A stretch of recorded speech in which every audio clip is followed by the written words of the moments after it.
Silver 5ನೇ part 78ನೇ ಸಂಚಿಕೆ. ಕೊಳ್ಳಿಡದ ಪ್ರವಾಹದಿಂದ ಕೊಳ್ಳಿಡದ ದೊಡ್ಡ ನದಿನ ಹಡಗು ತೊರೆಯ ಹತ್ರ ಬಂದ 4 ಕುದುರೆಗಳನ್ನು ಬರ್ತಾ ಇತ್ತು. 4 ಕುದುರೆಗಳ ಮೇಲೆ 4 ಸೈನಿಕರಿಗಿದ್ದರು. ಅವ್ರುಗಳು ನಮ್ಗೆ ಗೊತ್ತಿರೋಳೆ. ಒಂದು ಪಾರ್ಥಿಬೇಂದ್ರನ್, ಕಂದನ್ಮಾರ, ಮಂದಿಯತ್ತೇವನ್, ಪೊನ್ನಿಯಿನ್ ಸೆಲ್ವರ್ ಮುಂತಾದವರು. ಇವ್ರುಗಳಲ್ಲಿ ಮೊದಲಿಬ್ರು ಹಡಗಿನಲ್ಲಿ ಹತ್ತಿ ಕೊಳ್ಳಿಡದನ್ನು ದಾಟಿ ನಾರ್ತ್ ಕಡೆ ದಿಕ್ಕನ್ನು ನೋಡಿ ಪ್ರಯಾಣ ಮಾಡೋಕ್ಕೆ ಆಯುಧವಾಗಿ ಬಂದರು. ಬೇರೆ ಇಬ್ಬರೂ ಅವ್ರುಗಳಿಗೆ ಕಳಗಿಸ್ಕೊಡೋಕ್ಕೆ ಅಂತ ಹೇಳಿ ಬಂದಿದ್ದರು. ಹಡಗು ತುರೆಯನ್ನು ಸೇರಿದ ತಕ್ಷಣ ಗೆಳೆಯರು 4 ಕುದುರೆ ಮೇಲಿಂದ ಕೆಳಗಿರಿದ್ರು. ಕಂದನ್ಮಾರ, ನಿನ್ನ ಹಳೆಯ ಗೆಳೆಯನ ಹತ್ರ ನಿನ್ನ ಕೋಪ ಎಲ್ಲ ಹೋಗ್ಬಿಡ್ತಲ್ಲ, ಇನ್ನೊಂದು ಏನಾದರೂ ಮಿಕ್ಕಿ ಇಟ್ಕೊಂಡಿದೀಯಾ ಅಂತ ಪೊನ್ನಿಯಿನ್ ಸೆಲ್ವರ್ ಕೇಳಿದರು. ಅಯ್ಯ, ಅವನ ಮೇಲೆ ಕೋಪ ಇಟ್ಕೊಳ್ಳೋಕ್ಕೆ ಕಾರಣ ಏನಿದೆ? ನನ್ನ ಬುದ್ಧಿಹೀನವನ್ನು ಅಂದ್ಕೊಂಡು ಪಶ್ಚಾತ್ತಾಪ ಪಡೋಕ್ಕೆ ತುಂಬ ಕಾರಣ ಇದೆ. ನಾನು ಅವನಿಗೆ ಮಾಡಿದ್ದ ಕೆಟ್ಟದೆಲ್ಲ ಮರೆತು ನನ್ನ ಹತ್ರ ಹಳೆ ಥರ ಸ್ನೇಹವಾಗಿ ಇರೋಕ್ಕೆ ಮುನ್ಬಂದನಲ್ಲ. ಅವನ ದೊಡ್ಡತನಕ್ಕೆ ಜೊತೆನೇ ಇಲ್ಲ. ನನ್ನ ಸೋದರಿಯನ್ನು ನದಿನ ಪ್ರವಾಹದಲ್ಲಿ ಮುಳುಗಿ ಸಾಯದೆ ಕಾಪಾಡಿದ್ದಾನೆ. ಅದಕ್ಕೆ ನಾನು ಈ ಜನ್ಮದಲ್ಲಿ ಥ್ಯಾಂಕ್ಸ್ ಹೇಳೋಕ್ಕಾಗತ್ತಾ? ನನ್ನ ಬುದ್ಧಿ ಯಾತಕ್ಕೋಸ್ಕರ ಈ ಥರ ಕೆಟ್ಟೋಯ್ತು ಅನ್ನೋದನ್ನು ನೆನೆಸ್ಕೊಂಡ್ರೇ ನನಗೆ ಆಶ್ಚರ್ಯವಾಗಿದೆ. ಮೊದಲು ಉದ್ದೇಶ ಮಾಡಿದಾಗೆ ಮಣಿಮಗಳನ್ನೇ ಇವನಿಗೆ ಮದುವೆ ಮಾಡಿಕೊಡದೆ ಹೋಗಿದ್ದೀವಲ್ಲ, ಆ ಥರ ಮಾಡಿದರೆ ಇವತ್ತು ಅವಳು ಇಷ್ಟೊಂದು ಹುಚ್ಚಿಯಾಗಿ ಹೋಗಿರೋದು ಇಲ್ಲ ಅಲ್ವಾ ಅಂತ ಹೇಳಿದ ಕಂದನ್ಮಾರ. ಅದೇನು ಅಪ್ಪಡಿ ಆ ಥರ ಹೇಳ್ತಾ ಇದೀಯಾ? ನದಿ ಪ್ರವಾಹದಲ್ಲಿ ಬಿದ್ದಿದ್ದ ಶಾಕ್ನಿಂದ ಅವಳು ಸ್ವಲ್ಪ ನೆನಪು ತಪ್ಪಿದೆ. ಕೆಲವು ದಿನ ಹೋದರೆ ಸರಿಯಾಗಲ್ವಾ ಅಂತ ಹೇಳಿದರು ಯುವರಾಜರು. ಸಾಧಾರಣ ನೆನಪು ತಪ್ಪು ಹೋಗಿದ್ದ ಹಾಗೆ ಅನಿಸಲಿಲ್ಲ. ಬೇರೆ ಎಲ್ಲರನ್ನ ಅವಳಿಗೆ ಜ್ಞಾಪಕ ಇದೆ, ಎಲ್ಲ ವಿಷಯಗಳು ನೆನಪಲ್ಲಿದೆ. ನನ್ನನ್ನು ವಂದಿತೆಯನ್ನು ಮಾತ್ರ ಅವಳಿಗೆ ಗುರ್ತು ಸಿಕ್ಕಲಿಲ್ಲ. ನನ್ನ ಹತ್ರ ಅವಳು ಇಟ್ಟಿದ್ದ ಪ್ರೀತಿ ಎಂಥದ್ದು ಅನ್ನೋದನ್ನು ಅಂದ್ಕೊಳ್ಳುವಾಗಲ್ಲ ನನ್ನ ಎದೆನೇ ಒಡೆದು ಬಿಡೋ ಹಾಗೆ ಇದೆ. ಅಯ್ಯೋ, ನನ್ನ ಪ್ರೀತಿ ಅಣ್ಣನನ್ನು ನನ್ನ ಕೈಯಿಂದನೇ ಕೊಂದುಬಿಟ್ನಲ್ಲ ಅಂತ ಹೇಳಿ ಅವಳು ಅಳುವ ಕೂಗು ನನ್ನ ಕಿವಿನಲ್ಲೇ ಇರ್ತಾ ಇದೆ. ಅದ್ಯಾಕೆ ಹಾಗೆ ಅವಳು ಕೂಗಬೇಕು? ನೀ ತಾನೇ ಉಸಿರಿಂದ ಇದ್ದು ಬರ್ತೀಯಲ್ಲ. ನಾನು ಉಸಿರಿಂದ ತಾನೇ ಇದ್ದೀನಿ. ಸತ್ತೋಗಿದ್ರೆ ಎಷ್ಟೋ ಚೆನ್ನಾಗಿರುತ್ತೆ. ಹೌದಯ್ಯ, ವಂದಿತೆಯನ್ನು ನನ್ನನ್ನು ಕೊಂದುಬಿಟ್ಟ ಹಾಗೇನು? ಅದಕ್ಕೆ ಅಂತ ಅದಕ್ಕೋಸ್ಕರ ನನ್ನನ್ನು ಅವಳು ಕೊಂದುಬಿಟ್ಟ ಹಾಗೇನು ತೀರ್ಮಾನ ಮಾಡ್ಕೊಂಡಿದ್ದಲ್ಲ. ಒಂದು ಸತಿ ನನ್ನನ್ನು ಅಂದ್ಕೊಂಡು ಏನೇನೋ ಹೇಳ್ತಾಳೆ, ಇನ್ನೊಂದು ಸತಿ ನನ್ನ ಸ್ನೇಹಿತನ ನೆನೆಸ್ಕೊಂಡು ಆರಿನ ಪ್ರಭಾಗ ತಿರುಗಿ ಬರುತ್ತಾ, ಸತ್ತೋಗಿದ್ರನ್ನು ಕೊಂಡು ಬರುತ್ತಾ ಅಂತ ಇದ್ದಾಳೆ. ಎಷ್ಟು ತಾನೇ ಹೇಳಿದ್ರು ನನ್ನನ್ನು ಅವಳ ಅಣ್ಣ ಅಂತ ಹೇಳಿ ಅವಳು ಒಪ್ಕೊಳ್ಳೋದೇ ಇಲ್ಲ. ವಂದಿತೆಯವನನ್ನು ಗುರ್ತು ಸಿಗಲಿಲ್ಲ. ನೀನು ಯಾರು? ವಲತು ಯುವರಾಜರನ್ನು ನೋಡಿದುಂಟಾ ಅಂತ ಇವನ ಹತ್ರನೇ ಕೇಳ್ತಾಳೆ. ಹಾಗೇನಾ ಅಂತ ಪೊನ್ನಿಯಿನ್ ಸೆಲ್ವರ್ ತಿರುಗಿ ನೋಡಿದಾಗ ವಂದಿತೆಯವನ ಕಣ್ಣುಗಳಲ್ಲಿ ನೀರು ಹಾರಾಗಿ ಹೋಗುವುದನ್ನು ನೋಡಿದ್ರು. ಅಯ್ಯಯ್ಯೋ, ಇವಾಗ ವಂದಿತೆಯವರು ವಲತು ಯುವರಾಜ ಅಲ್ಲ, ವಲತು ರಾಜನಾಗಿಯೇ ಆಗ್ಬಿಟ್ಟಿದ್ದಾರೆ ಅಂತ ಗೊತ್ತಿದ್ರೆ ಅವ್ರಿಗೆ ಎಷ್ಟು ಸಂತೋಷ ಉಂಟಾಗುತ್ತೆ. ಅದಕ್ಕೆ ಭಾಗ್ಯ ಇಲ್ಲದೆ ಹೋಯ್ತಲ್ಲ ಅಂತ ಹೇಳಿದ ಪಾರ್ಥಿಬೇಂದ್ರ. ಇದನ್ನು ಕೇಳಿದ್ದೆ ಕಂದನ್ಮಾರ ಮುಖದಲ್ಲಿ ಆಶ್ಚರ್ಯದ ಗುರಿಯಿಂದ ಪೊನ್ನಿಯಿನ್ ಸೆಲ್ವರ್ನ ನೋಡಿದ. ಹೌದಪ್ಪ, ನಿನ್ನ ಗೆಳೆಯನಿಗೆ ವಾಣಗಪಾಡಿ ನಾಡನ್ನು ತಿರುಗ ಕೊಟ್ಟು ವಲತ್ತು ರಾಜನಾಗಿ ಮಾಡಿಬಿಡೋದು ಅಂತ ಹೇಳಿ ಚಕ್ರವರ್ತಿ ತೀರ್ಮಾನ ಮಾಡಿದ್ದಾರೆ. ಅದೇ ಥರ ನಿನಗೂ ವಾಣಗಪಾಡಿ ಹತ್ರನೇ ವೈದಂಬರಾಯರುಗಳು ಆಳಿದ್ದ ಜಾಗವನ್ನು ದೊಡ್ಡ ಸಪ್ರೇಟ್ ರಾಜ್ಯವಾಗಿ ಮಾಡಿ ಕೊಡೋಕ್ಕೆ ಅಂದ್ಕೊಂಡಿದ್ದಾರೆ. ಇನ್ಮೇಲೆ ನೀವು ಇವರು ಅಕ್ಕಪಕ್ಕದಲ್ಲಿಯೇ ಇದ್ದು ಬಾಳ್ಬೇಕಾದವರು. ಯಾವಾಗಲೂ ನಿಮ್ಮ ಸ್ನೇಹಕ್ಕೆ ಭಂಗ ಬರದ ಹಾಗೆ ನಡ್ಕೋಬೇಕು ಅಂತಂದರು ಪೊನ್ನಿಯಿನ್ ಸೆಲ್ವರ್. ಚಕ್ರವರ್ತಿನ ಕರುಣೆಗೆ ಕೊನೆಯೇ ಇಲ್ಲ ಅನಿಸುತ್ತೆ. ಹಾಗಾದರೆ ನಾನು ತಿರ್ಗಾನು ಕಡಂಬೂರಿಗೆ ಹೋಗಬೇಕಾಗಿದ್ದಿಲ್ಲ ಅಲ್ವಾ ಅಂತ ಕಂದನ್ಮಾರನ್ ಸ್ವಲ್ಪ ಉತ್ಸಾಹದಿಂದ ಕೇಳಿದೆ. ಬೇಕಾಗಿಲ್ಲ, ಅಲ್ಲಿ ನಿಮ್ಮ ಅರಮನೆ ತುಂಬ ಉರಿದು ಎಲ್ಲ ಹಾಳಾಗ್ಬಿಡ್ತಲ್ಲ. ತಿರ್ಗಾನ ಆ ಜಾಗಕ್ಕೆ ನೀವು ಹೋದರೆ ಹಳೆ ಜ್ಞಾಪಕಗಳು ಬರ್ತಾ ಇರ್ತವೆ. ಪಾಲಾಟಿನ ಸೌತ್ಕೆರೆಯಲ್ಲಿ ಹೊಸದಾಗಿ ಅರಮನೆಯನ್ನು ಕಟ್ಕೊಳ್ಳಿ. ನಿಮ್ಮ ಸೋದರಿಗೆ ಮೈಸರಿ ಆದಮೇಲೆ ಅಲ್ಲಿ ಬಂದು ಅವಳು ಇರ್ಬೋದು. ಕೋಮಗನೆ, ಇನ್ಮೇಲೆ ಮಣಿಮೇಗಲೆ ನಮ್ಮ ಜೊತೆ ಬಂದಿರ್ತಾಳೆ ಅಂತ ಹೇಳಿ ನಾನೂ ಅಂದ್ಕೊಂಡಿಲ್ಲ. ನಿಮ್ಮ ಅಜ್ಜಿ ಸಂಬೀನ್ ಮಾದೇವಿಯರ ಅವಳೆ ತಮ್ಮ ಜೊತೆನೇ ಸ್ಥಳಯಾತ್ರೆಗೆ ಕರ್ಕೊಂಡು ಹೋಗೋ ಹಾಗೆ ಹೇಳಿದ್ದಾರೆ. ಮಣಿಮೇಗಲಿಗೂ ದೊಡ್ಡ ಪ್ರಾಟಿಯನ್ನು ತುಂಬ ಹಿಡಿದು ಹೋಗಿದೆ. ಇವತ್ತಿಗಿನ ಕೂಡ ದೊಡ್ಡ ಪ್ರಾಟಿ ತಿರುವಿಯಾರಿಗೆ ನನ್ನ ಸೋದರಿನ ಕರ್ಕೊಂಡು ಹೋಗಿದ್ದಾರೆ. ಹೌದು, ದೊಡ್ಡ ಗೋಷ್ಠಿಯಾಗತ್ತಾನೆ ಹೋಗಿದ್ದಾರೆ. ಹೊಸದಾಗಿ ಮದುವೆ ಮಾಡ್ಕೊಂಡಿದ್ದೆ ನಮ್ಮ ಚಿಕ್ಕಪ್ಪನೂ ಚಿಕ್ಕಮ್ಮನೂ ಕೂಡ ಹೋಗಿದ್ದಾರೆ. ಈ ತಮಾಷೆಯನ್ನು ಕೇಳಿ ಸಮುದ್ರ ಕುಮಾರಿಯನ್ನು ಇನ್ಮೇಲೆ ನಾನು ಚಿಕ್ಕಮ್ಮ ಅಂತ ಹೇಳಿನೇ ಕರೆದು ಬರಬೇಕಂತೆ. ಸೋಳಕುಳದಲ್ಲಿ ಇಷ್ಟೊಂದು ಸಿಂಪಲ್ಲಾಗಿ ಒಂದು ಮದುವೆ ಇಷ್ಟು ತನಕ ನಡೆದಿದ್ದೇ ಇಲ್ಲ. ಮಧುರಾಂಧಗನ್ನು ಪೂಂಗುಳಿಗೂ ನೋಡಿದ್ದೆ ಮದುವೆ ಹಾಗೆ ಅಂತ ಅಂದ ಪಾರ್ಥಿಬೇಂದ್ರ. ನನ್ನ ಮಗಿಡಾಭಿಷೇಕ ಕೂಡ ಅಷ್ಟೊಂದು ಸಿಂಪಲಾಗೇ ಆಗುತ್ತೆ ಅಂತಂದರು ಅರುಣ್ಮೊಳಿ. ಅದು ಒಂದಿನ ನಡೆಯದೇ ಇರೋ ಕೆಲಸ ಅಂತಂದ ವಂದಿತೇವರು. ಪೊನ್ನಿಯಿನ್ ಸೆಲ್ವ ಶಾಕ್ ಆಗಿದ್ದಾಗೆ ನಡನೆಯಿಂದ ಯಾವುದು ನಡೆಯಲ್ಲ ಅಂತ ಹೇಳ್ತೀಯಾ, ಪಟ್ಟಾಭಿಷೇಕನ ಅಂತಂದರು. ವಂದಿತೇವನ್ ಸ್ವಲ್ಪ ನಾಚಿಕೆಯಿಂದ ಇಲ್ಲ ಸಿಂಪಲಾಗಿ ನಡೆಯೋದು ಆಗದೇ ಇರೋ ಕೆಲಸ ಅಂದೆ. ಇವಾಗಲೇ ಜನಗಳು ನಿಮ್ಮ ಮಗಡಾಭಿಷೇಕ ಬಗ್ಗೆ ವಿಚಾರಿಸಲು ಮಾತಾಡೋದಕ್ಕೂ ಶುರು ಮಾಡಿಬಿಟ್ರು. ಕೋಮಗನೇ, ನಿಮ್ಮ ಮುಡಿಸೂಡುವ ಫಂಕ್ಷನ್ಗೆ ನಾವಿರೋದು ಬೇಡವಾ? ಈ ಸಮಯ ನೋಡಿ ನಮ್ಮನ್ನು ನಾರ್ತ್ ಕಡೆ ಕಳಿಸ್ತಿರಲ್ಲ. ಮಾಘ ಮಾಸ ಫಾಲ್ಗುಣ ಮಾಸ ಬಂದಿದ ತಕ್ಷಣ ಪಟ್ಟಾಭಿಷೇಕಕ್ಕೆ ತಾನೇ ದಿನ ಹೇಳ್ತಾರೆ ಅಂತ ಹೇಳಿ ತಂಜೆಯಲ್ಲಿ ಮಾತಾಡ್ಕೊಂಡಿದ್ದಾರಲ್ಲ. ವಂದಿತೇವ್ರನ್ನ ಅದೃಷ್ಟ ಮಾಡಿದವನು ಅಂತ ಹೇಳಿದ ಕಂದನ್ಮಾರ್. ಹಾಗೆಲ್ಲ ಏನೂ ಇಲ್ಲ, ವಂದಿತೇವ್ರನ್ನು ನಾನು ಆದಷ್ಟು ಬೇಗ ಈಳಕ್ಕೆ ಕಳಿಸ್ತಾ ಇದ್ದೀನಿ.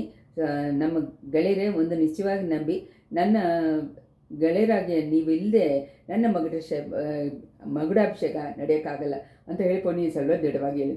ತುಂಬ ವಂದನೆಗಳಯ್ಯ. ಮಗುಡಾಭಿಷೇಕಕ್ಕೆ ನಾಳೆ ಹೇಳಿದ ತಕ್ಷಣ ಕುದುರೆ ಆಳುಗಳ ಹತ್ರ ಪತ್ರ ಕೊಟ್ಟು ಕಳಿಸಿ ತಕ್ಷಣ ಬರ್ತಿರ್ತೀವಿ ಅಂತ ಅಂದ ಕಂದನ್ಮಾರ್. ಅದ್ರ ಬಗ್ಗೆ ಗೆಳೆಯ, ಅದ್ರ ಬಗ್ಗೆ ಏನು ವಿಚಾರ? ನೀವು ಬರದೆ ನಾನು ಪಟ್ಟಾಭಿಷೇಕ ಮಾಡ್ಕೊಳ್ಳೋದಿಲ್ಲ, ಇದನ್ನು ನಿಶ್ಚಯವಾಗಿ ನಂಬಿ. ನಾನು ಪಟ್ಟಾಭಿಷೇಕ ಮಾಡ್ಕೊಳ್ಳೋದು ಯಾತಕ್ಕೋಸ್ಕರ ಅಂತ ಅನ್ನೋದು ಮರಿಬೇಡಿ. ಅರಮನೆ ನೆಲ ಮಾಡಗಳನ್ನು, ಉದ್ಯಾನವನ ಹೊಲಗಳನ್ನು ಟೈಮ್ ಪಾಸ್ ಮಾಡೋಕ್ಕೋಸ್ಕರ ನಾನು ಮುಡಿಸುಡ್ಕೊಳ್ಳೋದಿಲ್ಲ ಗೆಳೆಯರುಗಳೇ. ಏಳನಾಡು ಹೋಗಿದ್ದರಿಂದ ನಾನು ಕಂಡುಬರೋ ಕನಸುಗಳನ್ನು ನಿಮ್ಮ ಹತ್ರ ಮೊದಲೇ ಹೇಳಿದ್ದೀನಿ. ಇನ್ನೂ ಒಂದು ಸತಿ ಹೇಳ್ತೀನಿ ಕೇಳಿ. ನನ್ನ ಅಜ್ಜನ ತಂದೆಯಾದ ಪರಾಂದರ ಚಕ್ರವರ್ತಿಯ ಕಾಲದಲ್ಲಿ ಚೋಳ ಸಾಮ್ರಾಜ್ಯ ಮುಟ್ಟಿದ ಗುರಿಗಿಂತ ನನ್ನ ಕಾಲದಲ್ಲಿ ಇನ್ನೂ ಜಾಸ್ತಿ ಹೆಸರನ್ನು ಕೊಳ್ಳಬೇಕು. 4 ಕಡೆಯಿಂದ ರಾಜ್ಯವನ್ನು ವಿಸ್ತರಣೆ ಮಾಡಬೇಕು. ನಾರ್ತ್ ಕಡೆ ಗಂಗೆ ನದಿ ತನಕನೂ, ಈಸ್ಟ್ ಕಡೆ ಕಡಲು ದಾಟಿ ಶ್ರೀವಿಜಯರಾಜ್ಯ ತನಕನೂ ಸೋಳೆನಾಡಿನ ಸೈನಿಕ ಹೋಗಿ ಪುಲಿಪಾವಟವನ್ನು ನಾಟಿಸಬೇಕು. ವೆಸ್ಟ್ ಕಡೆ ಮಲೆನಾಡಿನನ್ನು, ಆ ಕಡೆ ಕಡಲಿಲಿರುವ ಲಕ್ಷದ ಐಲ್ಯಾಂಡ್ಗಳನ್ನು ಕೈ ಹಿಡಿದು ನಮ್ಮ ಪಡೆಗಳನ್ನು ಅಲ್ಲೇನೇ ಇರೋ ಹಾಗೆ ಮಾಡಿಬಿಡ್ಬೇಕು. ಮಲೆನಾಡಿನಲ್ಲಿ ಸೇರ ರಾಜ ಒಬ್ಬನು ಎಲ್ಲಿಂದ ಹೊರಟಿದ್ದಾನಂತೆ. ಪಾಂಡ್ಯನ ದೇಶದಿಂದನೂ ಯಾರಾದರೂ ಒಬ್ಬರು ಪಾಂಡ್ಯನ ದಿಢೀರಂತ ಹೊರಡ್ತಾನೆ. ಈ ಹೊಸ ಸೇರ ಪಾಂಡ್ಯರುಗಳಿಗೆ ಬಲ ಕೊಡೋರು ಲಂಕೆಯ ರಾಜಗಳು.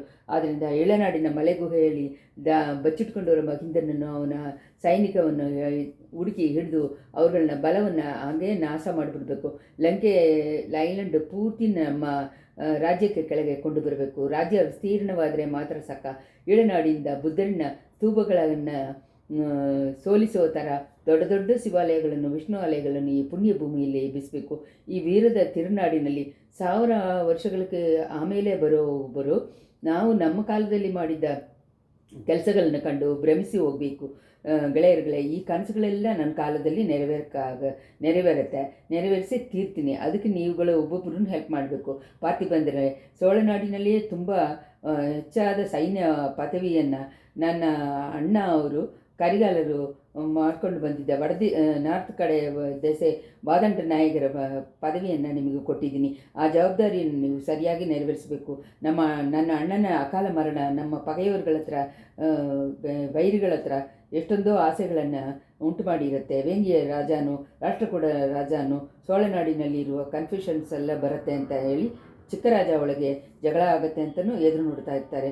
ಆದ್ದರಿಂದ ನಾರ್ತ್ ಕಡೆ ಪೆಣ್ಣೆಗಾರ ಕರೆಯಲ್ಲಿ ನಮ್ಮ ಸೈನಿಕರುಗಳು ಕಬ್ಬಣದ ಪಿಲ್ಲರ್ ಹಾಗೆ ನಿಂತು ಕಾವಲು ಮಾಡಬೇಕು. ಪಲ್ಲವ ಕುಲದಲ್ಲಿ ಹುಟ್ಟಿದವರೇ ವಡಬೆಣ್ಣೆ ಕರೆಯಿಂದ ಬೇಕಾದ ಏರ್ಪಾಡುಗಳನ್ನು ಮಾಡಿಬಿಟ್ಟು ಕಂದನ್ಮಾರನ ಅಲ್ಲೇ ದಳಪತಿಯಾಗಿ ನಿಲ್ಲಿಸಿಬಿಟ್ಟು ನೀವು ತಕ್ಷಣ ಕಾಂಜಿಗೆ ತಿರುಗಿ ಅಲ್ಲಿ ನನ್ನ ವೀರ ಸೋದರ ಎಬ್ಬಿಸಿದ್ದ ಚಿನ್ನದ ಮಾಳಿಗೆಯಲ್ಲಿ ಚಕ್ರವರ್ತಿ ಬಂದು ಉಳಿಯೋದಕ್ಕೆ ಬೇಕಾಗಿದ್ದ ಅಷ್ಟೇ ಈ ವ್ಯವಸ್ಥೆಗಳೆಲ್ಲ ಮಾಡಿ ಇಡಿ.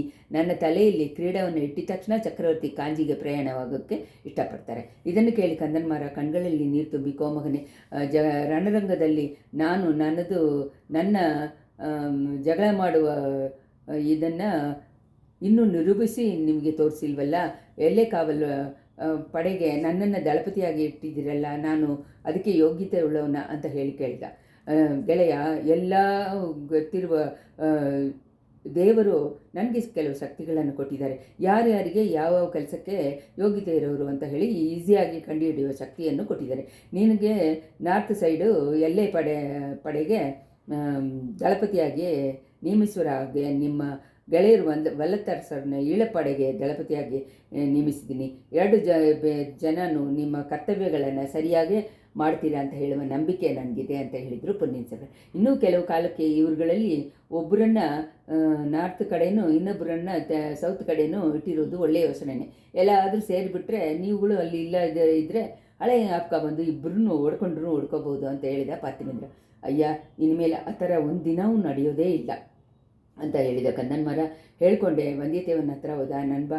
ಗೆಳೆಯ, ನನ್ನ ತಪ್ಪುಗಳನ್ನೆಲ್ಲ ಕ್ಷಮಿಸ್ಬಿಟ್ಟೆ ಅಲ್ವಾ ಅಂತ ಕೇಳಿದ. ವಂದಿಯತೇವನ ಅದಕ್ಕೆ ಮಾತಿಂದ ಆನ್ಸರ್ ಹೇಳಿದೆ. 2 ಕೈಗಳನ್ನು ತೋರಿಸಿ ಕನ್ನನ್ಮಾರನನ್ನು ತನ್ನ ಎದೆ ತುಂಬ ತಪ್ಪಿಕೊಂಡ. ಗೆಳೆಯರು ಇಬ್ಬರೂ ಸ್ವಲ್ಪ ಹೊತ್ತು ಮೌನವಾಗಿ ಕಣ್ಣೀರು ಹಾರಿಸಿದ್ರು. ಆಮೇಲೆ ಪಾರ್ಥಿವೇಂದ್ರನು ಕನ್ನನ್ಮಾರನ್ನು ಹೋಗಿ ಆಯುಧವಾಗಿದ್ದ ಹಡಗಿನಲ್ಲಿ ಎತ್ತಿಸ್ಕೊಂಡ್ರು. ಹಡಗು ನದಿನಲ್ಲಿ ಸ್ವಲ್ಪ ದೂರ ಹೋಗೋ ತನಕ ಕೆರೆಯಲ್ಲಿ ಇದ್ದು ನೋಡಿಕೊಂಡು ಪೊನ್ನಿಯಿನ್ ಸೆಲ್ವನ್ ವಂದಿಯತೇವನು ತಂಜೆಯನ್ನು ನೋಡಿ ಕುದುರೆಗಳನ್ನು ತಿರುಗಿ ಬಿಟ್ಟರು. ಇಷ್ಟರಲ್ಲಿ 78ನೇ ಸಂಚಿಕೆ ಮುಗಿಯಿತು. 79ನೇ ಸಂಚಿಕೆ. ಪೊನ್ನಿಯಿನ್ ಸೆಲ್ವರ್ನು ಮುಡಿಸೂಡಿನ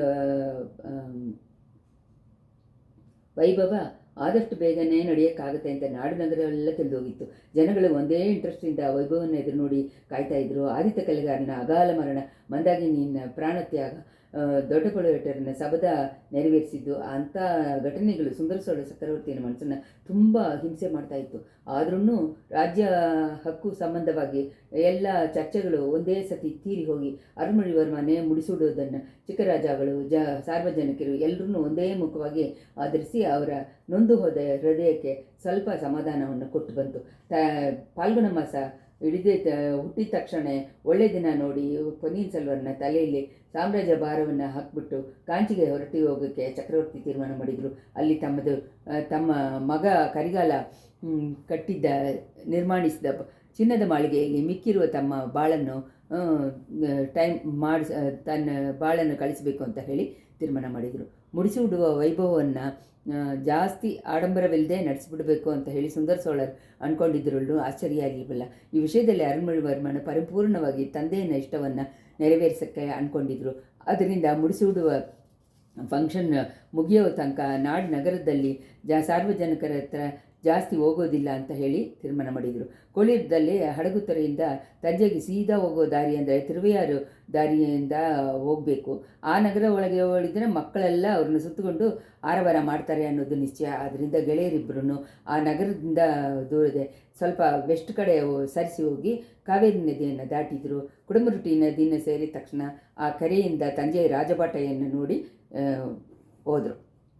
5 ನದಿಗಳು ಹತ್ತತ್ರ ಹಾರುವ ಆ ಅದ್ಭುತವಾದ ಪ್ರದೇಶದಲ್ಲಿ ಇರುವ ನೀರು ತುಂಬಿ ಇರುವುದನ್ನು, ನೆಲದ ಹಸಿರನ್ನು ಧನುರ್ಮಾಸದಲ್ಲಿ ಕಣ್ಣು ತುಂಬ ನೋಡುವ ದೃಶ್ಯವಾಗಿ ಕಾಣಿಸ್ಕೊಂಡಿತ್ತು. 2 ಕಡೆಯನ್ನು ಮುಟ್ಕೊಂಡು ಪ್ರಭಾಗ ಓಡೋ ಕಾಲಕ್ಕಿಂತನೂ ಸ್ವಲ್ಪ ನದಿ ಮಾತ್ರ ಹೋಗ್ತಾ ಸಣ್ಣಕ್ಕೆ ಆರಿನ ಮಣ್ಣಲ್ಲೂ ಕಾಣಿಸ್ಕೊಳ್ಳೋ ಥರ ದೃಶ್ಯ ತುಂಬ ಹಸಿರಾಗಿ ಕಾಣಿಸ್ಕೊಂಡಿತ್ತು. ನದಿನ 2 ಕಡೆಯಿಂದನೂ ತೆಂಗಿನ ಮರನು, ಕಮುಗು, ಕದಲಿ, ಕಬ್ಬು ಎಲ್ಲ ಚೆನ್ನಾಗೇ ಬೆಳೆದಿತ್ತು. ತೋಪುಗಳೆಲ್ಲ ಇಲ್ಲದೆ ಇರೋ ಕಡೆಯೆಲ್ಲ ವಯಲುಗಳಲ್ಲಿ ಚಿನ್ನದ ಥರ ಭರ್ತಗಳು ಅದನ್ನು ಭಾರವನ್ನು ತಡೆಯೋಕ್ಕಾಗದೆ ತಲೆ ಬಗ್ಗಿಸ್ಕೊಂಡು ಬಿದ್ದಿತ್ತು. ಇಷ್ಟರಲ್ಲಿ ಬಾವಿಗಳನ್ನು, ಓಡೆಗಳೆಲ್ಲೂ ತಲೆ ಎತ್ಕೊಂಡಿದ್ದ ತಾವರೆಗಳು, ಕುಮುದಗಳು, ಸೆಂಗಳು ನೀರುಗಳು ವರ್ಣಚಿತ್ರವಾಗಿ ತೋರಿಸ್ಕೊಂಡಿತ್ತು. ಇದನ್ನೆಲ್ಲ ನೋಡಿ ಆಶ್ಚರ್ಯಪಟ್ಟುಕೊಂಡು ಬಂದ ವಂದಿಯತೇವನ್ನು ನೋಡಿ ಪೊನ್ನಿಯಿನ್ ಸೆಲ್ವನ್, ಗೆಳೆಯ, ಇಷ್ಟೊಂದು ಹಸಿರನ್ನು ಅಂದವನ್ನು ಇರುವ ಜಾಗ ಈ ಲೋಕದಲ್ಲಿ ಬೇರೆ ಎಲ್ಲಾದರೂ ಇರೋಕ್ಕಾಗತ್ತಾ? ಇಂಥ ಒಂದು ನಾಡಿನ ಚಕ್ರವರ್ತಿಯಾಗಿ ನಾನು ಪಟ್ಟ ಕಟ್ಟಿಕೊಳ್ಳುವುದರಲ್ಲಿ ಎಷ್ಟು ದೊಡ್ಡ ಭಾಗ್ಯ. ಈ ಭಾಗ್ಯವನ್ನು ಕೆಲವು ಕಾಲಕ್ಕೆ ಮುಂಚೆ ತನಕ ನಾನು ಬೇಡ ಅಂತ ಹೇಳಿ ಹೇಳ್ತಾ ಇದ್ದೀನಲ್ಲ, ಅದನ್ನು ನೆನೆಸ್ಕೊಂಡ್ರೆ ನನಗೆ ಆಶ್ಚರ್ಯವಾಗಿದೆ ಅಂತಂದರು. ಅದಕ್ಕೆ ಅದರಲ್ಲಿ ನನಗೇನು ಆಶ್ಚರ್ಯ ಏನೂ ಇಲ್ಲ ಅಯ್ಯ. ರಾಜ ಕುಟುಂಬದವರಿಗೆ ಸಂಚಲ ಮನಸ್ಸು ಬಗ್ಗೆ ಯಾವಾಗಲೂ ದೊಡ್ಡವ್ರು ಹೇಳಿ ಕೇಳಿದ್ದೀನಿ ಅಂತಂದ ವಂದಿಯತೇವ. ನೀರು ತುಂಬಾ ದುಷ್ಟರು, ಅದರಿಂದ ವಿಶ್ವಾಸನೂ ಇಲ್ಲದವರು. ಏಳುನಾಡಿನ ಜಗಳದ ಪಡೆಗೆ ನಿಮಗೆ ದಳಪತಿಯಾಗಿ ನಿಲ್ಲಿಸೋಕ್ಕೆ ಇನ್ನೂ ನೀವು ಥ್ಯಾಂಕ್ಸ್ ಹೇಳಲಿಲ್ಲ. ನನ್ನನ್ನು ಸಂಚಲ ಬುದ್ಧಿ ಇರೋನು ಬೇರೆ ಅಂತ ಹೇಳಿ ಬೈತಾ ಇದ್ದೀರ. ಸಾಧಾರಣ ಜನಗಳ ವಿಷಯದಲ್ಲಿ ಬೈತಾ ಇರೋದು ರಾಜಕುಲದವರ ಹತ್ರ ಹೊಗಳಿಗೂ ಕಾರಣವಾಗಿರ್ಬೋದಲ್ವಾ. ಇವತ್ತಿಗೂ ಒಬ್ಬನಿಗೆ ಮರಣದಂಡನೆ ಹಾಕ್ತೀರಾ, ಮಾರನೇ ದಿವಸ ಅವನ್ನ ಶಂಶಿ ದಳಪತಿ ಹಾಕ್ತೀರಾ. ಇಂಥ ಒಂದು ಸಂಜಲ ಬುದ್ಧಿಯಿಂದ ರಾಜರುಗಳನ್ನು ಹೊಗಳು ಜಾಸ್ತಿ ಆಗುತ್ತಾನೆ ಹೋಗುತ್ತೆ. ಆಹಾ, ನಮ್ಮ ರಾಜ ಎಷ್ಟೊಂದು ಕರುಣೆ ಇರೋರು ಅಂತ ಹೇಳಿ ಮಕ್ಕಳು ಹೊಗಳ್ತಾರಲ್ವ. ಹೌದು ಹೌದು ಅವತ್ತೇ. ಆದರೆ ಇವತ್ತು ದಳಪತಿಯಾಗಿ ಮಾಡಿದವನಿಗೆ ನಾಳೆಗೆ ಮರಣದಂಡನೆ ವಿಧಿಸಬಹುದು. ಆವಾಗ ಜನಗಳು ಏನು ಹೇಳ್ತಾರೆ, ಮಧ್ಯ ಥರ ಎಲ್ಲ ಯಾವಾಗಲೂ ಒಂದೇ ಸಮ ತುಲಾ ಥರ ಅವರು ನೀತಿ ಹೇಳ್ತಾ ಇದ್ದಾರೆ ಅಂತ ರಾಜ ಅಂತ ಹೇಳಿ ಮನ್ನುದಿ ಸೋಳರನ್ನ ಪುನರವತಾರ ಅಂತ ಹೇಳಿ ಹೊಗಳ್ತಾರೆ ಅಂತ. ಪೊನ್ನಿಯಿನ್ ಸೆಲ್ವರ್ ಗರಗ ಅಂತ ನಗೆದ್ಬಿಟ್ಟು, ಹಾಗಾದರೆ ನಿಮಗೆ ಕೊಟ್ಟಿದ್ದ ವಾಣಗಪಾಡಿ ರಾಜ್ಯವನ್ನು ಇಳತು ಸೇನೆಯ ದಳಪತಿ ಪದವಿನ ನಾನು ತಿರ್ಗಾ ಕಿತ್ತುಕೊಂಡ್ರೆ ನಿಮ್ಗೆ ಅದರಲ್ಲಿ ಅತಿಶಯ ಏನೂ ಇಲ್ಲತ್ತಲ್ವ ಅಂತ ಹೇಳಿ. ಅತಿಶಯ ಪಡೋವೂ ಇಲ್ಲ, ನಾನು ವಿಚಾರ ಪಡವೂ ಇಲ್ಲ. ಇವಾಗ ಕೂಡ ನೀವು ನನ್ನನ್ನು ಏಳೆನಾಡಿಗೆ ಕಳಿಸೋದು ನನಗೆ ದೊಡ್ಡ ದಳಪತಿ ಪದವಿ ಕೊಡೋ ನೌಕದಿಂದನ, ಇಲ್ಲ ನನ್ನನ್ನು ಈ ಅಂದವಾದ ಸೊಳನಾಡಿನಲ್ಲಿ ಇರಬಾರದು ಅಂತ ಹೇಳಿ ದೇಶ ಭ್ರಷ್ಟನಾಗಿ ಮಾಡುವ ಯೋಚನೆಯಿಂದನ ಅನ್ನೋದು ನನಗೆ ಅನುಮಾನವಾಗೇ ಇದೆ. ನಿಜವಾಗಲೂ ನೀವು ಇಷ್ಟೊಂದು ಸಾಮರ್ಥ್ಯಶಾಲಿಯಾದರೆ ನಿಮ್ಮನ್ನು ನನಗೆ ಮುಖ್ಯಮಂತ್ರಿಯಾಗಿ ಹಾಕಿಕೊಂಡು ನನ್ನ ಹತ್ರನೇ ಇಟ್ಕೊಳ್ಳೋಕ್ಕೆ ನನಗೆ ಆಸೆ.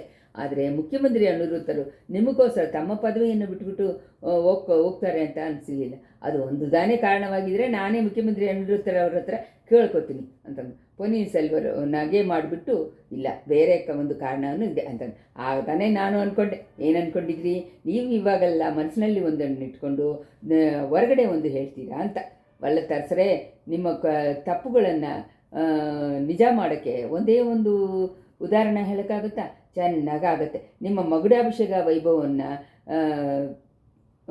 ಫಾಲ್ಗುಣ ಮಾಸ ಶುರುವಿನಲ್ಲಿಯೇ ನಾಳಿಟ್ಟಿದೆ ಅಂತ ಇಟ್ಟಿದೆ. ಅದು ನಿಮ್ಗಳಿಗೂ ಗೊತ್ತು. ಆಗಿರುವಾಗ ಸ್ವಲ್ಪ ಮುಂಚೆ ನಮ್ಮನ್ನು ಬಿಟ್ಟು ಹೋದವ್ರ ಹತ್ರ ನೀವಿಲ್ಲದೆ ನನ್ನ ಮಗುಡಾಭಿಷೇಕ ನಡೆಯಲ್ಲ ಅಂತ ಅಂದ್ರಿ. ಅದ್ರ ಬಗ್ಗೆ ನಾನು ಬೇರೆ ಏನು ಅನ್ಕೋಬೇಕು ಅಂತ ಕೇಳಿದೆ. ಪೊನ್ನಿಯಿನ್ ಸೆಲ್ವರ್ ತಿರ್ಗಾನು ನಗದ್ಬಿಟ್ಟು, ಹೌದು ಮುಂಚೆ ಎಲ್ಲ ನಾನು ಮನಸ್ಸಿನಲ್ಲಿ ತೋಚೋದನ್ನು ಹಾಗೆಯೇ ಹೊರಗಡೆ ಹೇಳ್ತಾ ಇದ್ದೀನಿ ಅಂತಲೇ ಇಟ್ಕೊಂಡಿದ್ದೆ. ಆದರೆ ವಂದಿತೆಯವರ ಹತ್ರ ಸ್ನೇಹ ಆದಮೇಲೆ ಮಂತ್ರತಂತ್ರಗಳಲ್ಲಿ ನಾನು ತುಂಬ ಅಭ್ಯಾಸ ಮಾಡ್ಕೊಂಡು ಬಂದಿದ್ದೀನಿ ಅಂತಂದು. ಸುಮ್ಮನೆ ನನ್ನನ್ನು ಹೊಗಳ್ಬೇಡಿ. ನಿಮಗೆ ಗೊತ್ತಿರದೇ ಇಲ್ಲೋ ಮಂತ್ರತಂತ್ರ ಲೋಕದಲ್ಲಿ ಬೇರೆ ಏನು ಇರೋಕ್ಕಾಗತ್ತೆ? ಯಾನೇನು ಕಿವಿನಲ್ಲಿ ಓದಿದ್ದ ಮಂತ್ರಕ್ಕೆ ಆನೆಪಾಗ ವೇಷ ಹಾಕ್ಕೊಂಡು ಬಂದು ಲೋಕವನ್ನು ಏಮರಿಸಿದ್ದ ತಂತ್ರಕ್ಕೂ ಯಾವುದು ಜೊತೆ ಆಗುತ್ತೆ ಹೇಳಿ ಅಂತ. ಹಾಗೇ ಇರಲಿ, ನನ್ನ ಹತ್ರ ನೀವು ಈ ಮಂತ್ರತಂತ್ರಗಳನ್ನು ಕಲಿಸ್ಕೋಬೋದು. ಆ ಥರ ನಾನು ಜಾಸ್ತಿ ಕಲಿಸ್ಕೊಂಡು ಬಿಡ್ತೀನಿ ಅಂತ ತಾನೇ ನನ್ನನ್ನು ಲಂಕೆಗೆ ಓಡಿಸೋಕ್ಕೆ ನೋಡ್ತಾ ಇದ್ದೀರಾ ಅಂತ. ಗೆಳೆಯರೆ, ಎಳೆನಾಡಿಗೆ ಹೋಗೋದಲ್ಲಿ ನಿಮಗೆ ಒಂದು ವೇಳೆ ಇಷ್ಟ ಇಲ್ವಾ ಏನು? ಯಾರು ಹೇಳಿದರು ಲಂಕೆಗೆ ಆ ಕಡೆ ಇನ್ನೂ ದೂರದಲ್ಲಿ ಇರೋ ಜಾಗಕ್ಕೆ ಹೋಗೋ ಹಾಗೆ ನೀವು ಆರ್ಡ್ರ್ ಮಾಡಿದ್ರೂ ಹೊರಡೋಕ್ಕೆ ಸಿದ್ಧವಾಗಿದ್ದೀನಿ.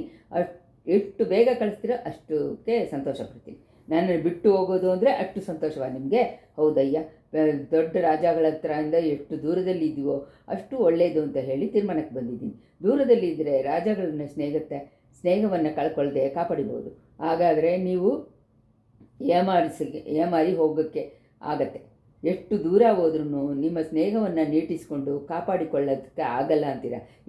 ಇಲ್ಲ, ತುಂಬ ಕಾಲ ನನ್ನನ್ನು ನೀವು ಬಿಟ್ಟಿರೋಕ್ಕಾಗಲ್ಲ ಅಂತ ಹೇಳ್ತೀನಿ. ಕೆಲವು ದಿನಗಳಿಗೆಲ್ಲ ನಾನು ಹೇಳೋಕ್ಕೆ ಬಂದು ನಿಮ್ಮ ಜೊತೆ ಸೇರಿಕೊಳ್ಳೋ ಹಾಗೆ ಉದ್ದೇಶ ಮಾಡಿದ್ದೀನಿ. ನಿಮ್ಮನ್ನು ಜೊತೆಯಲ್ಲಿ ಕರ್ಕೊಂಡು ಕಡಲುಗಳನ್ನು ದಾಟಿ ಆ ಕಡೆ ಇಲ್ಲ ದೀವಾಂಧರಗಳೆಲ್ಲ ಹೋಗಲಿಕ್ಕೆ ಯೋಚನೆ ಮಾಡ್ತಾಯಿದ್ದೀನಿ. ನಮ್ಮ ಜೊತೆ ಸಮುದ್ರ ಕುಮಾರಿಯನ್ನು ಕರ್ಕೊಂಡು ಹೋಗೋಕ್ಕಾಗಲ್ವಾ ಅಂತಾನೆ ಕಷ್ಟವಾಗಿದೆ. ಅಯ್ಯ, ನನ್ನ ಜೊತೆ ಸೇರಿ ನೀವು ತಂತ್ರಮಂತ್ರಗಳು ಕಲ್ತ್ಕೊಂಡ್ರಿ. ನಿಮ್ಮ ಜೊತೆ ಸ್ನೇಹದಿಂದ ನಾನು ನಿಜವನ್ನು ಮಾತಾಡೋದು ಅಂತ ವ್ರತ ಮಾಡಿಕೊಂಡೆ. ಇವಾಗ ನನ್ನ ಮನಸ್ಸಿನಲ್ಲಿ ಇರೋದನ್ನು ನಿಮ್ಮ ಹತ್ರ ಹೇಳ ಧಾರಾಳವಾಗಿ ಹೇಳಿ. ನನ್ನ ಗೆಳೆಯ ಸೇಂದನ ಮುದನ ತಂದ ನೀವು ಚಿಕ್ಕಪ್ಪ ಮಧುರಾಂಧಕ ದೇವರ ಹತ್ತರಿಂದ ಚೋಳ ಸಾಮ್ರಾಜ್ಯವನ್ನು ನೀವು ಎತ್ಕೊಳ್ತಾ ಇದ್ದೀರಾ. ಅದಕ್ಕೆ ಒಂಥರ ನ್ಯಾಯ ಇದೆ. ನೀವುಗಳೇ ಮುಡಿಸುಡ್ಕೋಬೇಕು ಅನ್ನೋದು ಜನಗಳ ಇಷ್ಟ ಅಂತ ಹೇಳಿ ಕಾರಣ ತೋರಿಸ್ಬೋದು. ಆದರೆ ಅವ್ರ ಹತ್ರ ಇಂದ ಪೂಂಗುಳ್ಳಿನ ಅಪಕಾರ ಮಾಡಿದರೆ ಅದಕ್ಕಿಂತ ದೊಡ್ಡ ದ್ರೋಗದ ಚಿಂತೆ ಬೇರೆ ಏನೂ ಇರೋಕ್ಕಾಗಲ್ಲ. ಅದಕ್ಕೆ ನ್ಯಾಯವೇ ಹೇಳೋಕ್ಕಾಗಲ್ಲ. ಸಮುದ್ರಕುಮಾರಿ ಇವಾಗ ಮಧುರಾಂಧಕ ದೇವರನ್ನ ಧರ್ಮಪತ್ನಿ ಅನ್ನೋದನ್ನು ನೀವು ನೆನಪಿನಲ್ಲಿ ಇಟ್ಕೊಳ್ಳಿ ಅಂತ ಅಂದ ವಂದಿತೇವೆ. ಪೊನ್ನಿಯಿನ್ ಸೆಲ್ವರ್ ಗಲಗಲ ಅಂತ ನಗೆದ್ಬಿಟ್ಟು, ನನ್ನನ್ನು ದಸಗಂಡ ರಾವಣನ ಜೊತೆ ಸೇರಿಸ್ಬಿಡ್ತೀರ ಅನಿಸುತ್ತೆ ಅಂತಂದರು. ಮತ್ತು ಆಮೇಲೆ ನಿಮ್ಮ ಗೆಳೆಯರಿಗೆ ಸಪೋರ್ಟ್ ಮಾಡಿಕೊಂಡು ನೀವು ಮಾತಾಡೋದು ನ್ಯಾಯವೇ. ಆದರೆ ಪೂಂಗುಳ್ಳಿನ ಪರಿಸ್ಥಿತಿ ಏನು? ಅವಳು ನನ್ನ ಚಿಕ್ಕಪ್ಪ ಇಷ್ಟ ಬಂದೇ ಮದುವೆ ಮಾಡ್ಕೊಂಡಿದ್ದಾಳ ಅಂತ ಕೇಳಿದರು. ಅದರಲ್ಲಿ ಏನು ಅನುಮಾನ ಹಾಕೋ ಮಗನೇ, ನೀವು ಇದು ಚೋಳ ಸಾಮ್ರಾಜ್ಯದಲ್ಲಿ ಚಕ್ರವರ್ತಿ ಆಗ್ಬೋದು, ಈ ಭೂಮಂಡಲ ಪೂರ್ತಿನೂ ಜಯಗೊಳಿಸಿ ಒಂದೇ ನೆರಳಲ್ಲಿ ತಗೊಂಬಂದು ನೀವು ರಾಜಾಂಗ ಮಾಡ್ಬೋದು. ಆದರೆ ಪೂಂಗುಳಿ ಅಮ್ಮಯ್ಯನ ಮಾತ್ರ ಅವರ ಇಷ್ಟಕ್ಕೆ ವಿರೋಧವಾಗಿ ಯಾವ ಕಾರ್ಯವನ್ನು ಮಾಡುವ ಹಾಗೆ ಒತ್ತಾಯ ಮಾಡೋಕ್ಕಾಗಲ್ಲ. ಚೆಂಬಿನ ಮಾದೇವಿಯನ್ನು ಪ್ರೀತಿಯ ಮಗನ ಹತ್ರ ಪೂಂಗುಳಿ ಅಮ್ಮಯ್ಯ ಕೊಂಡಿದ್ದ ಪ್ರೀತಿಯ ಆಳವನ್ನು ನಾನು ಅರಿತುಕೊಳ್ಳುವ ಭಾಗ್ಯವನ್ನು ಹೊಂದಿದೆ. ಅದಕ್ಕೆ ಈಕ್ವಲ್ ಆದ ಪ್ರೀತಿಯನ್ನು ಇನ್ನೂ ಒಂದೇ ಒಂದು ಜಾಗದಲ್ಲಿ ನಾನು ಕಂಡಿದ್ದೀನಿ. ಅದೆಲ್ಲಿ ಕಂಡಿದ್ದೀರಿ? ನನ್ನ ಹತ್ರ ಅದರ ಬಗ್ಗೆ ಹೇಳುವುದು ಅಂತ ಹೇಳಿ ಕೊಡುಮಾಳೂಲಿ ಇಳವರಿಸಿ ವಾನತಿ ಹತ್ರ, ಯುವರಾಣಿ ವಾನತಿ ಹತ್ರ ತಾನೇ ಕಂಡೆ. ಅಂಥ ಒಂದು ಪ್ರೀತಿಯನ್ನು ಬೇರೆಯಲ್ಲಿ ಕಾಣೋಕ್ಕಾಗುತ್ತೆ? ಸುಳ್ಳು ನಿಜ ಹೇಳೋ ವಿರೋಧವನ್ನು ಅಷ್ಟರಲ್ಲೇ ಮರೆತು ಬಿಟ್ರಲ್ಲ. ಮನಸ್ಸಿನಲ್ಲಿ ಒಂದನ್ನು ಬಚ್ಚಿಟ್ಕೊಂಡು ಹೊರಗಡೆ ಒಂದನ್ನು ಹೇಳಕ್ಕೆ ಶುರು ಮಾಡಿದ್ರೆ ಇಲ್ಲವೇ ಇಲ್ಲ. ಮನಸ್ಸಿನಲ್ಲಿ ಅಂದ್ಕೊಂಡಿದ್ದಾನೆ ಹೇಳ್ತಾ ಇದ್ದೆ. ಬೇರೆ ಎಲ್ಲೂ ಅಂಥ ಪ್ರೀತಿಯನ್ನು ನೀವು ಕಂಡಿಲ್ವಾ? ಇಲ್ಲ ಅಂತಲೇ ಹೇಳ್ತಾ ಇದ್ದೀನಲ್ಲ. ಅಡೇ ಪಾದಗ ತುಂಬ ಸ್ವಲ್ಪನೂ ನ್ಯಾಯ ಇಲ್ಲದೆ ಇರುವ ರಾಕ್ಷಸ, ನಿನಗೆ ಅಂತ ಒಂದು ಹೆಣ್ಣು ತನ್ನ ಉಸಿರನ್ನು ತ್ಯಾಗ ಮಾಡೋಕ್ಕೆ ಮುಂದೆ ಬಂದು ಅವಳು ಮದಿಯನ್ನು ಕೆಟ್ಟು ಪಿಚ್ಚಿಯಾಗಿದ್ದಾಳೆ. ಅವಳ ಲವ್ ನಿನಗೆ ದೊಡ್ಡದಾಗಿ ಅನಿಸಲಿಲ್ವಾ ಅಂತ ಪೊನ್ನಿಯಿನ್ ಸೆಲ್ವ ನಿಜವಾದ ಕೋಪದಿಂದ ಕೇಳಿದರು. ಒಂದು ಸ್ವಲ್ಪ ಹೊತ್ತು ತನಕ ಮೌನವಾಗಿದ್ದ. ಆಮೇಲೆ, ಅಯ್ಯ, ನೀವು ಕಾರಣ ಕಾರ್ಯಗಳನ್ನು ಚೇಂಜ್ ಮಾಡಿ ಹೇಳ್ತಾ ಇದ್ದೀರಾ. ಮಣಿಮೇಗಲೆ ಹತ್ರ ನನಗೆ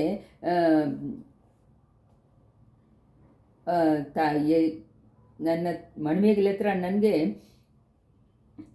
ಪ್ರೀತಿ ಇಲ್ಲದೆ ಹೋಗಿಲ್ಲ. ಅವಳನ್ನ ನೆನೆಸಿ ಕಣ್ಣೀರು ಹಾಕ್ತಾ ಇದ್ದೀನಿ. ಆದರೆ ಅವಳು ಪಿಚ್ಚಿಯಾಗಿ ಹೋಗೋದಕ್ಕೆ ಕಾರಣ ನಾನಲ್ಲ, ಅವಳ ಸೋದರ ಕಂದನ್ಮಾರಾಣೆ.